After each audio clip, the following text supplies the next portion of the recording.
What's going on, everybody, and welcome back to Comic Breakdown. In this video, we are jumping into the dawn of DC with Superman Action Comics. And I hadn't realized till this morning that we didn't even cover issue 1056. With so many issues coming out during the Night Terrors, I guess I completely overlooked this issue. So for today, we're going to be doing two issues in this video. It's going to be 1056 and 1057. This will be closing out everything going on with Cyborg Superman and introducing a brand new villain. In issue 1055, what we saw was the battle between Superman and Cyborg Superman. Now, Cyborg Superman, he's still trapped in the Phantom Zone, but he has been able to project his consciousness into the world. And in doing so, he was able to manipulate Metallo. But Metallo has now joined the forces of Superman, with Superman and some of the family going out to face off against this new Cyborg Superman that has emerged. A brand new body ready to fight. And in the aftermath, we see the rise of Norah Stone.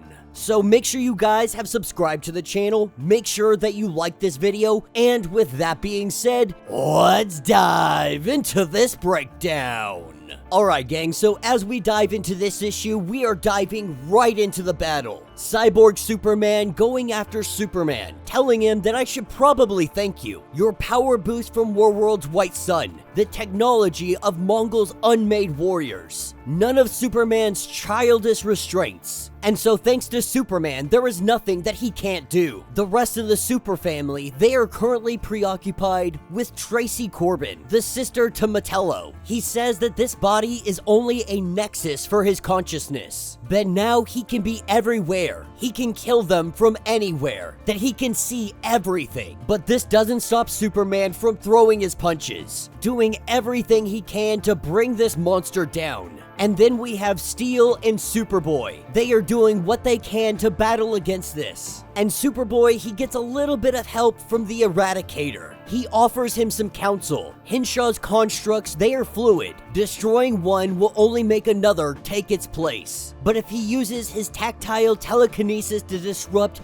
the electronic signals, this might be able to shut it down. And so he does what he can. And Cyborg Superman can feel him testing it all. Obviously, he's preoccupied with Clark. Taking on the main man, he sends Tracy to go take care of this kid. But Steel is there to put her down. And with Corbin seeing his sister hit, he tells Steel not to touch her. And when Cyborg Superman goes after Tracy, that's when Metallo goes after Cyborg Superman. The two of them beginning to battle it out. But this battle doesn't last long. What we see is Metallo freaking rip Cyborg Superman in half. Just like that, this fight is over. In A-Town Metropolis, all of the drones are shutting down. This means that they have won. With this victory, we take off to Steelworks Tower as we pick up with Metallo and Tracy. They have been doing what they can to help them out. But the thing is, Tracy is much more like Metallo now more than ever. She has become a machine. And the truth is, she's not sure if she likes this. No longer able to feel hot and cold. Feeling more like a monster than anything else. But he tells his sister that you are now one of the good guys. You have the powers and capabilities to be one of the best, to be better than me.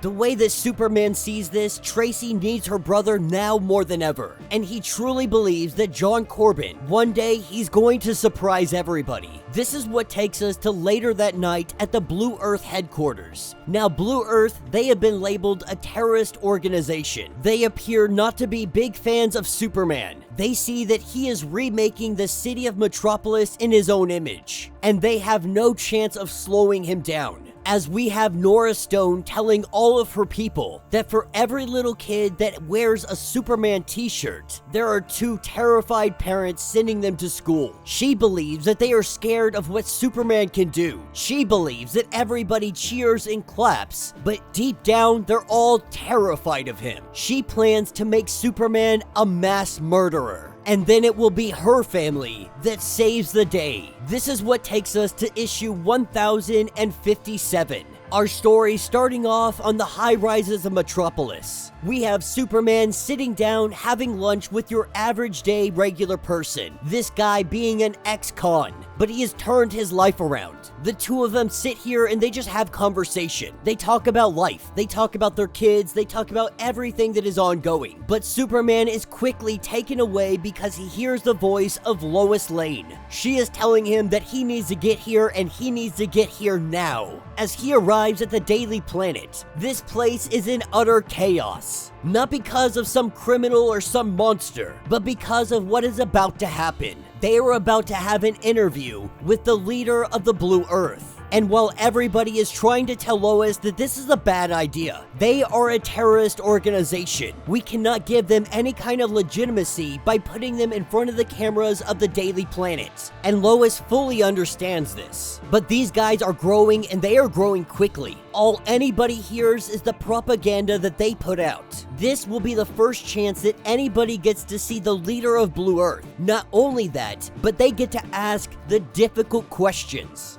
And if they say no, somebody else is gonna do this. And Lois worries that if any other news outlet goes ahead and picks this up, they're not gonna ask the questions that need to be asked. But Blue Earth had one condition. They said that they would only speak to Clark Kent. That's what takes us to 1 hour later. At this point, Lois Lane's not even sure if she wants to do this. Giving a platform to a terrorist organization can be very dangerous, but she feels like she has the moral obligation to put all of their sins on the table and make them answer for them. That's when Norah Stone comes into the room. She shakes Superman's hand, and on her wrist, we see a green, glowing orb. But it doesn't appear to be kryptonite. Superman makes no note of it. So there's a good possibility that this has something to do with magic. As this interview gets underway, being broadcast to the world, Clark Kent starts with the simplest introduction. The FBI has labeled them as Blue Earth terrorists, that they have followers in prison, and Norah Stone, she doesn't look old enough to vote. So he is very curious on how she came to found a group like Blue Earth, wondering, is her family involved in this? But she says that you wouldn't know my family. They're simply environmentalists. They're scientists. They're focused on green energy, all that good stuff. This doesn't interest her at all. She believes that the FBI's characterization of Blue Earth is unfair, that their followers are passionate, but they're not terrorists. Clark is quickly to rebuttal that you guys have done bombings, armed riots, xenophobic rhetoric. This is not traditionally associated with humanism, but she says that she has never asked any follower to hurt anybody. Clark is able to determine that this is a lie. Obviously, being Superman, he can keep track of her vitals. He is a walking, talking lie detector, but he has no evidence to suggest that she is lying. So he has to take all of this at face value and try to counter with the best questions. She also goes on to say that she has never committed any violence herself. Another lie. That the mission of Blue Earth is to save humanity from alien threats, ones that try to replace them and colonize their home. Another lie. And so Clark goes on to counter this with Blue Earth rallies, really directly leading to assault, aggravated assault, and the attempted murder of war world refugees. This is where she tries to turn it in the worst way possible. To her, murder of war world refugees. Murder is something that you do to human beings. Humans do to other humans. That you can't be considered a murderer for killing something that is alien, even if it's intelligent life. Her example is, let's say, an intelligent alien life form. It crashes into your home, something monstrous, with no vital signs that they can measure. If it is to be destroyed, is this considered murder? And Clark Kent, without hesitation, says yes, that is definitely murder. That there is a Green Lantern out there that is a mathematical equation. If that equation is disproved, is that murder? With Clark countering this, saying that several Blue Earthers are on trial for attempted bombings of Steelwork Tower. Hundreds would have died. Would those deaths not have counted? She claims that she never met the men on trial, that if they are committed to those crimes, they acted alone. This is another lie. She doesn't denounce their action. She brings up the example of Superman's arrival to Earth. he looked like a happy, chunky little baby. But these days, he can shoot lasers from his freaking eyes. He can smash mountains together. And in an epic display of super irony, he tells us that we need its protection. Protection from super-powered alien threats. At this point, Lois Lane is starting to think that maybe this was a mistake.